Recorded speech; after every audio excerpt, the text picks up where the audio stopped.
हमारे देश का दुर्भाग्य है,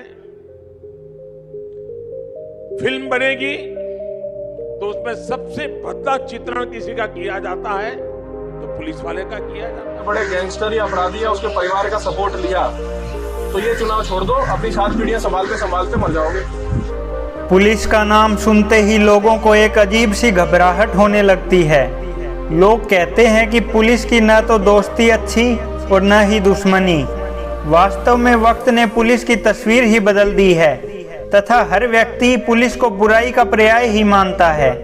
मगर शायद लोगों ने पुलिस को पूर्ण रूप से नहीं जाना तथा केवल सिक्के के केवल एक ही पहलू को देखा है।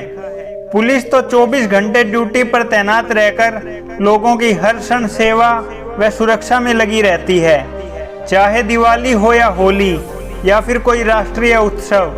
जब लोग अपनी पत्नी व बच्चों के साथ किसी मेले या त्योहार का आनंद ले रहे होते हैं, तब उनकी सुरक्षा पुलिस ही कर रही होती है। यह ठीक है कि कुछ पुलिस वाले रिश्वतखोर, अपनी मनमानी या अभद्र व्यवहार करने वाले होते हैं, मगर ऐसे में पूरे विभाग को दोषी ठहराना ठीक नहीं है। विडंबना यह है कि पुलिस वाले चाहे ईमानदारी व पारदर्शी तरीके से भी काम करें तो भी उन पर आसानी से विश्वास नहीं किया जाता और यही माना जाता है कि इसके पीछे जरूर कोई विशेष कारण होंगे। 1857 के स्वतंत्रता संग्राम के बाद रानी विक्टोरिया ने भारतीयों को खुश करने के लिए वर्ष 1858 में कुछ नए अधिनियम बनाने की घोषणा की, जिसके परिणाम स्वरूप वर्ष 1861 में आईपीसी व सीआरपीसी जैसे कानून कार्यान्वित किए। उस समय भारतीयों को ही पुलिस में भर्ती किया जाता था तथा इन अधिनियमों में पुलिस की शक्तियों को इस तरह सीमित कर दिया गया ताकि अंग्रेज किसी अपराध के लिए अपराधी न बनाए जा सकें तथा सजा मुक्त रहें। इन अधिनियमों की धाराएं आज तक पुलिस की कार्यप्रणाली पर अविश्वास की भावनाओं को भड़काती आ रही हैं। एग्जाम्पल के तौर पर आप यह समझिए, इंडियन एविडेंस एक्ट की धारा 24 व 25 के अंतर्गत मुलजिमों या गवाहों के पुलिस के सामने दिए गए बयान को कोर्ट में माना नहीं जाता।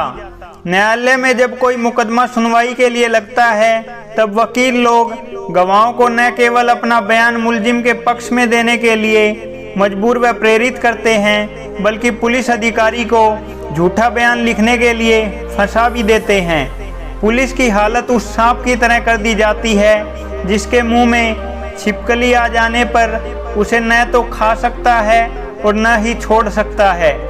इसी तरह जब किसी गुनाह को प्रमाणित करने के लिए मौके पर कोई गवाह न मिल रहा हो, तब अमुक घटना चाहे किसी पुलिस जवान के सामने ही घटी हुई हो, वह भी गवाह के रूप में नहीं रखा जा सकता।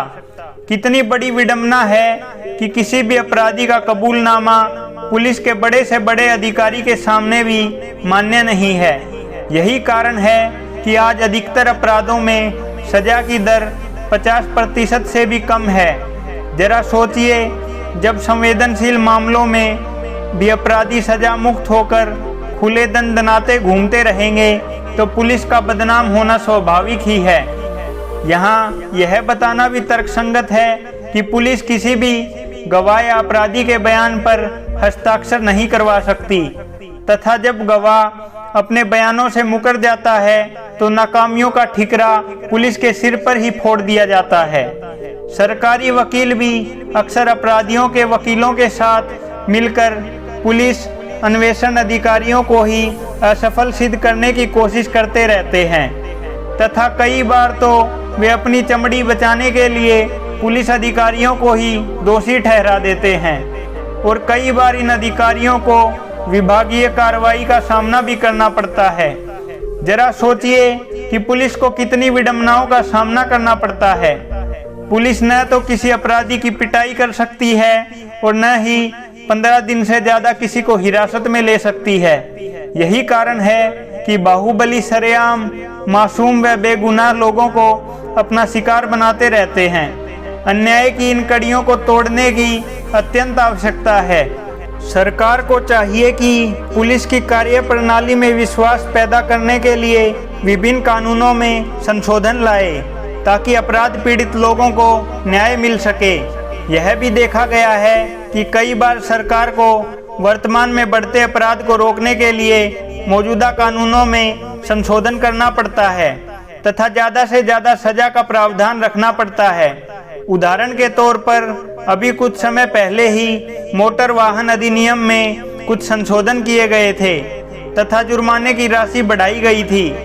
अब जब पुलिस किसी अवहेलना के लिए किसी व्यक्ति का चालान करती है तो अभियुक्त को काफ़ी बड़ी धनराशि देनी पड़ती है, मगर ऐसे में यह बात उन्हीं राजनीतिकों को जिन्होंने इस एक्ट में संशोधन किया होता है रास नहीं आती तथा पुलिस की कार्यशैली पर अविश्वास का एक बहुत बड़ा चिन्ह लगा देती है।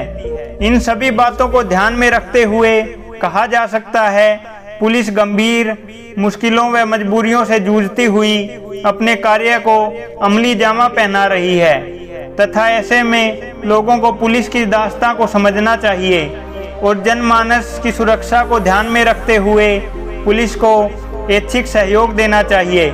हाँ, यदि कोई पुलिसकर्मी घूसखोरी इत्यादि में संलिप्त पाया जाता है तो इसका डटकर विरोध भी करना चाहिए तथा उनके कुकृत्यों के लिए उन्हें सजा दिलवाने से पीछे नहीं हटना चाहिए।